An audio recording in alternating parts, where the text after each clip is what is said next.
So Ms. Sanger, or Mrs. Sanger, whatever it was called, it being the operative word, was one of several programs that ran from the 1880s through the 1920s, which set the stage for their future and our modern day programs.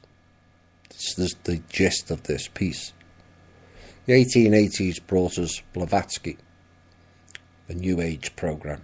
Albert Pike brought us the, not prophecies, but the facts that they were going to planning 3 world wars. In rolled Rudolf Steiner, again talking nice things with a hidden agenda. Then came Crowley, and on to Hubbard and Parsons, Scientology, then into the New Age program, which was started in 1880, and the channeling programs. Now all of them have elements of not necessarily the truth, which they did, but more of it was a case of what you wanted to hear. It's the classic phishing program technique, where they lure you onto the line and you can't see the hook at the end of it. Even when people see the hook, they go into Stockholm Syndrome style behaviour due to investing so much time into it, and rather than feeling or looking stupid by admitting they went on a wrong path, which we have all done several times, they will defend it to the point of total insanity. The classic example is the RV people. But the main one is religion. Now that has some way to go yet before it fully reveals itself to the many, the pure folly of following that program. But nearly all of our current ills stems from that time period, 1880s through 1920. It set forward the future programs. The Federal Reserve, Nazism, eugenics, and the research programs now known as the Black Budgets. Genocide of many in World War I, genocide of the people of Rus and the Slavic Aryans, which set the stage for the reverse program 20 years later, with the Nazis and their white-only Aryan race, which was seeding the populist program. It was never totally about the Aryan race or white only, but to get the public to hate all things white.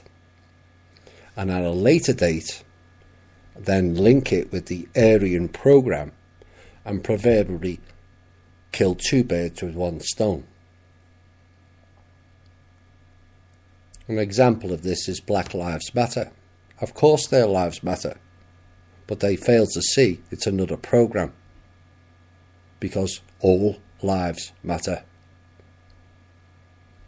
The Aryan program was sowing the seeds for a future program. Get everyone against the idea of white only, as that is Nazi. That is Aryan super race. BS. No, it was a hidden agenda for their next plan.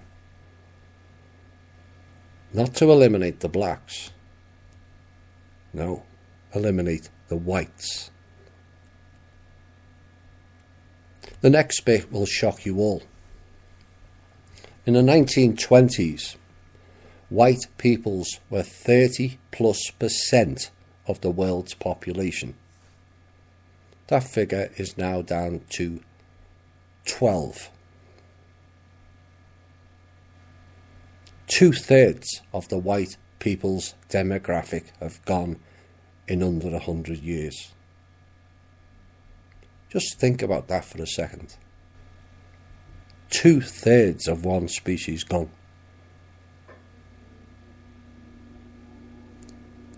Yet where is the Save the Whites program? White Lives Matter. Save the Whites charities. or public concerns of how to protect the whites? There is none. Why? Quite simple. They were trying to erase that group.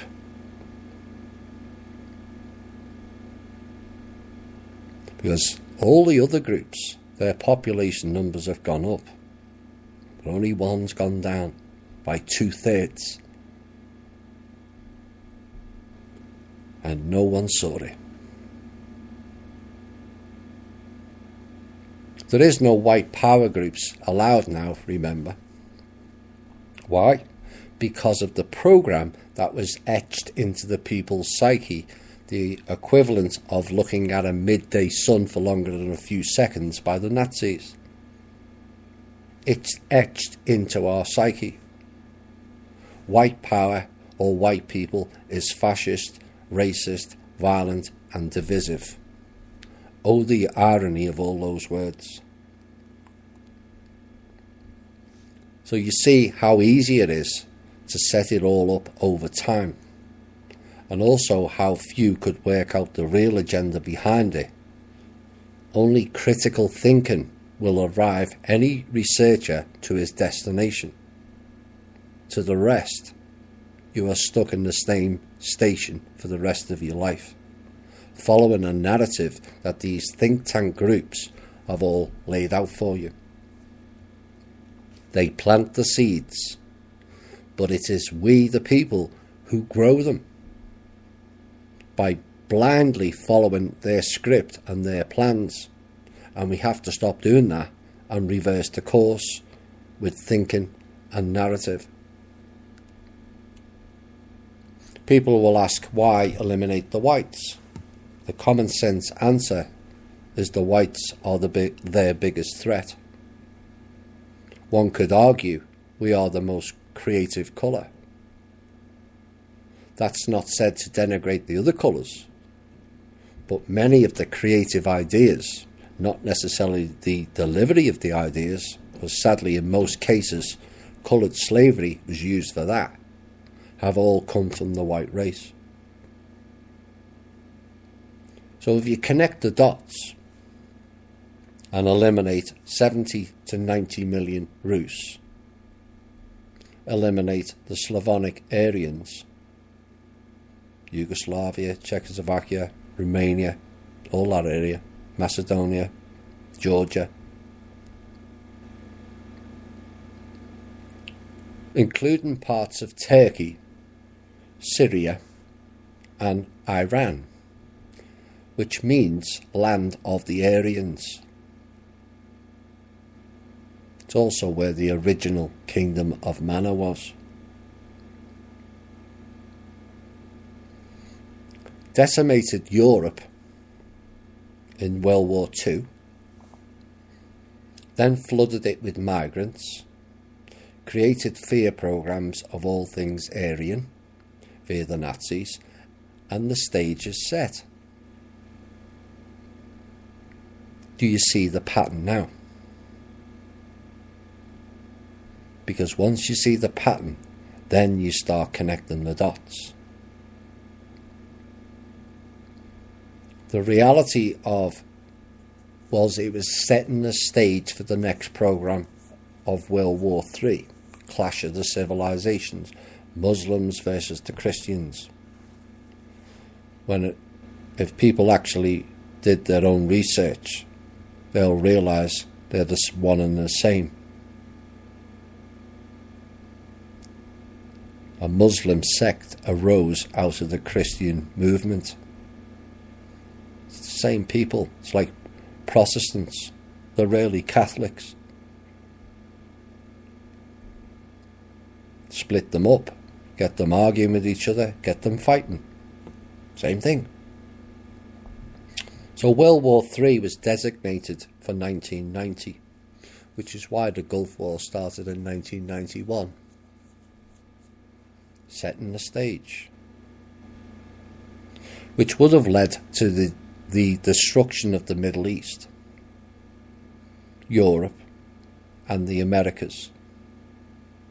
Setting the stage for Eastern control as it was all arranged back in the same time period, back in 1912. The Russian Holocaust was done, same time period. The 6 million Jews figure was imprinted into people's psyche, same time period. The Balfour Declaration, the elimination in World War I of 20 to 50 million Chinese. Has anyone asked how 20 million, never mind 50 million Chinese were killed, or by whom, when they never left their borders? Planned Parenthood, occultism and Crowley, the Steiner narrative, the takeover of Ireland, the takeover of the world's finances via the Federal Reserve, the changing of people's cultures and boundaries, the creation of the wealth families like the Rockefellers, the Carnegies, the Rothschilds and the Warburgs, all kicking into a new gear.